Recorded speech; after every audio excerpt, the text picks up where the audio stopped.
जब बात करी जाती है फुटबॉल ओनर्स की तो सभी फुटबॉल फैंस के अलग अलग रिएक्शंस होते हैं क्योंकि कुछ ओनर्स जैसे कि Roman Abramovich, Sheikh Mansour and Jack Walker have a lasting impressions fans के दिल में।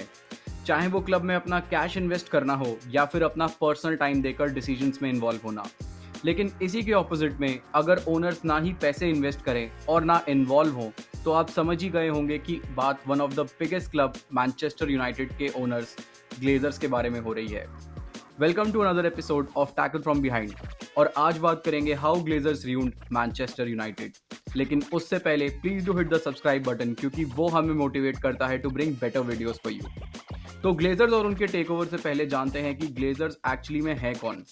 तो मैल्कॉम ग्लेजर एक अमेरिकन बिजनेसमैन थे and had a different investment portfolios, जिसमें से एक थी एनएफएल टीम टैम्पा बे बकनियर्स।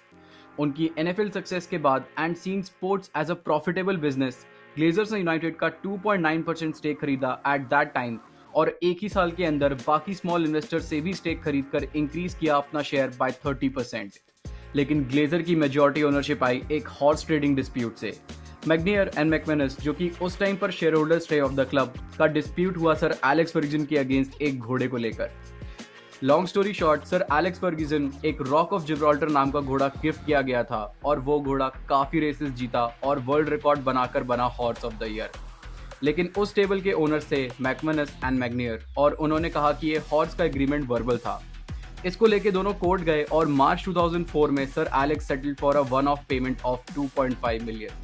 खैर, इस डिस्प्यूट के चलते सबसे बड़ा फायदा मैल्कॉम ग्लेजर को हुआ, जिन्होंने उनसे 28.8 स्टेक परचेज किया और उसके बाद क्लब का 98% कंट्रोल अपने पास ले लिया और एक ऑफिशियल बिड डाली क्लब के सामने विद 800 मिलियन पाउंड, जिसको स्मार्टली एक बाय आउट प्लान के साथ डाला गया, जिससे क्लब इमीडिएटली 500 मिलियन के डेट में चला गया और हर साल 60 मिलियन पाउंड्स की इंटरेस्ट पेमेंट देनी पड़ी। डेट और बाय आउट कोई नई बात नहीं होती, लेकिन ये सब तब हो रहा था जब क्लब में कोई एक्चुअल वैल्यू ऐड नहीं हो रही थी। मैल्कॉम ग्लेजर की डेथ के बाद इन 2014 क्लब का कंट्रोल उनके दोनों बेटे जोएल एंड एवराम ग्लेजर के पास गया। लेकिन problems at United take over के पहले ही शुरू हो चुकी थी। जहां 2005 में यूनाइटेड हैड जीरो डेट, 2022 में आते हुए it has now reached up to 1.6 billion. अब अगर बात करें फाइनेंशियल सिचुएशन के बारे में तो क्लब ने both on end of the pitch कुछ खास नहीं करा है और ना ही जीता है कोई मेजर टाइटल पिछले 10 सालों में। जहां Arsenal, city, West Ham and Spurs have build new stadiums, Chelsea and Liverpool ने करे रीडेवलपमेंट प्रोग्राम्स, ग्लेजर्स की एरा में सिर्फ एक ही एक्सपेंशन हुआ इन 2006 और वो भी 2003 में प्लान हुआ था। तो technically Glazers invested zero on one of the biggest stadiums in English football और हर साल टूटी सीट्स, लीकेज और इवन माइस की प्रॉब्लम देखना अब एक आम बात हो गई है ओल्ड ट्रैफर्ड में। इसके अलावा United pays a dividend to its share holder और क्योंकि Glazer still own 70% of the club, वो खुद ही क्लब से 20 मिलियन की एनुअल डिविडेंड पेमेंट्स बना लेते हैं। और यही नहीं, इसके अलावा अगर interest payments, debt repayments, board of director fees and management fees को ऐड करें तो ऐसा अनुमान लगाया जा सकता है कि Glazers have costed the club around 1.3 billion.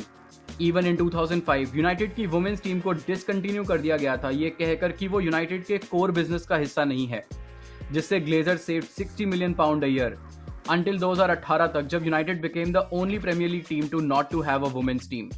इससे ये प्रूव होता है कि Glazers are least interested about football. अब बात करते हैं ग्लेजर्स की ट्रांसफर पॉलिसीज के बारे में। तो ऐसा बोला जाता है कि 1.5 बिलियन डॉलर स्पेंड किया गया ऑन प्लेयर्स, लेकिन इसका रिजल्ट कुछ खास नहीं रहा है।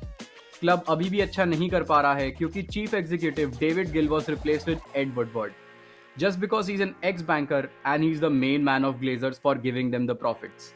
वुडवर्ड ने फोकस करा on buying players just for PR, sales and brand value.